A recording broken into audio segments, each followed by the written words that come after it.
পাহাড়ি আঁকাবাঁকা পথ, মাথায় ধুলো জমা বস্তা, পায়ে ছেঁড়া রাবারের বুট, এভাবেই হাজারো মানুষ কঙ্গোর উত্তর কিভু প্রদেশের রুবায়া খনি থেকে শিলা টেনে আনে।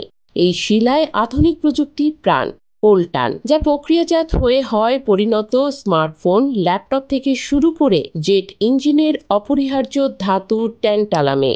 কিন্তু এই খনি নিয়ন্ত্রণ নিয়ে 2 দশকের রক্তক্ষয়ী সংঘাতের পেছনে রয়েছে আন্তর্জাতিক রাজনীতি, পাচার ও কর্পোরেট লোভের গল্প। রয়টার্স জানায়, বিশ্বে ব্যবহৃত কোলটানের প্রায় 15% আসে রুবায়া থেকে। 2024 সালের এপ্রিল মাসে এই খনি দখল করে নেয় M23 বিদ্রোহীরা, যাদের বিরুদ্ধে জাতিসংঘের অভিযোগ তারা কঙ্গোর খনিজ সম্পদ লুট করে সংঘাত চালিয়ে যাচ্ছে এবং এতে রুয়ান্ডার প্রত্যক্ষ সহায়তা রয়েছে। কঙ্গো সরকার বহুবার এই অভিযোগ তুললেও রুয়ান্ডা সবসময় অস্বীকার করেছে।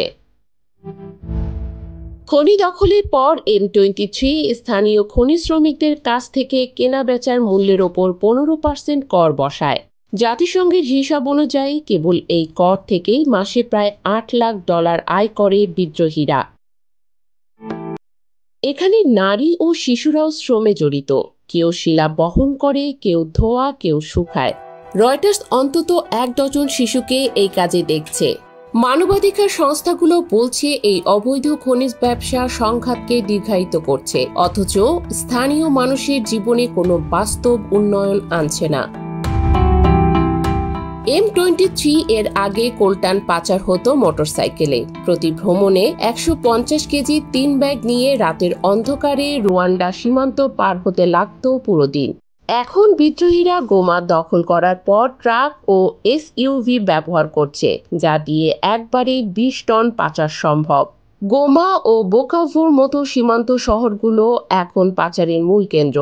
জাতিসংঘের রিপোর্টে বলা হয়েছে, রুয়ান্ডার এই কোলটান স্থানীয় উৎপাদনের সাথে মিশিয়ে লিগ্যাল কাগজপত্রে রপ্তানি করা হয়।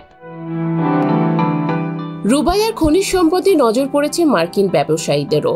যুক্তরাষ্ট্রের প্রেসিডেন্ট ডোনাল্ড ট্রাম্পের মধ্যস্থতায় কঙ্গো রুয়ান্ডা শান্তি আলোচনা চললেও রয়টার্সের অনুসন্ধানে উঠে এসেছে ট্রাম্পের ঘনিষ্ঠ জেন্ট্রি বিচ নামের এক মার্কিন বিনিয়োগকারী রুবায়া খনি 70% স্বত্ব নেয়ার পরিকল্পনা করছেন। এ নিয়ে মার্কিন কংগ্রেসে 50-এর বেশি ডেমোক্রেট স্বচ্ছতার অভাব ও স্বার্থ সংঘাতের অভিযোগ তুলেছেন। হোয়াইট হাউস বলছে, রুয়ান্ডা কঙ্গো শান্তি চুক্তি হলে সবাই লাভবান হবে, তবে বিদ্রোহীদের বাদ দিয়ে হওয়া এই আলোচনা বাস্তবে কতটা সফল হবে তা নিয়ে সংশয় রয়েছে। অন্যদিকে কাতারের নেতৃত্বে চলছে M23-কে নিয়ে আলাদা শান্তি আলোচনা। আগস্ট 18-র মধ্যে চুক্তি হওয়ার কথা থাকলেও সাম্প্রতিক সহিংসতায় শতাধিক বেসামরিক নিহত হওয়ায় আলোচনায় অচলাবস্থা তৈরি হয়েছে।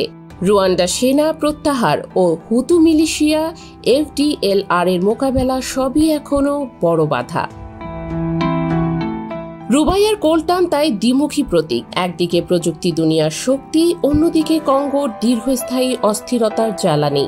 যতদিন না শান্তি, স্বচ্ছতা আর সুশাসন নিশ্চিত হয়, ততদিন এই খনিজ কেবল বিদ্রোহীদের শক্তি যোগাবে।